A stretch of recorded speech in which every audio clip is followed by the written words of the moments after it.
For today's video ay ituturo ko sa inyo kung paano tugtugin ang kantang Back to December by Taylor Swift. So bago tayo mag-start ay gagamit tayo ng capo. Ilalagay natin siya sa second fret. So ang mga chords na gagamitin natin para sa verse ay C, A minor, F.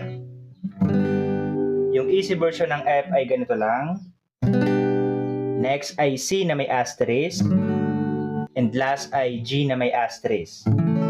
Bali, ipa-play mo siya ng 2 times. So, para sa mga chords na walang asterisk, yung kanyang strumming pattern ay down, down, up, up, down, down.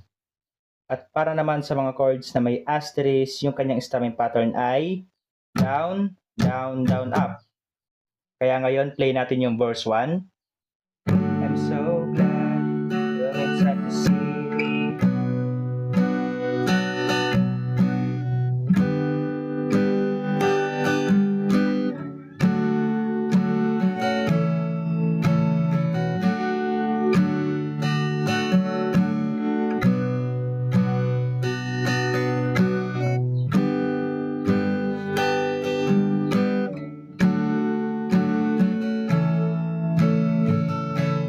So, after ng verse ay proceed na tayo ng pre-chorus.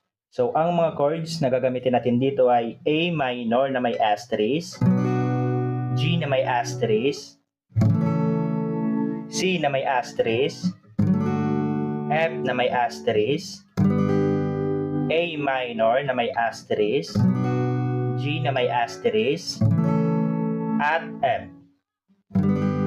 Because the last time you saw me,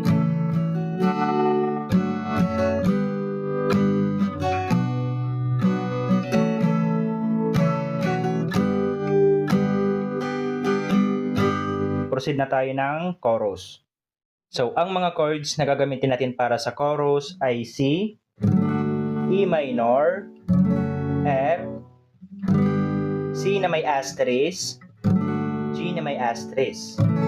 So, bali, i-play natin siya ng 2 times. At pagkatapos ay F, A minor na may asterisk, and last ay G na may asterisk. So, this is me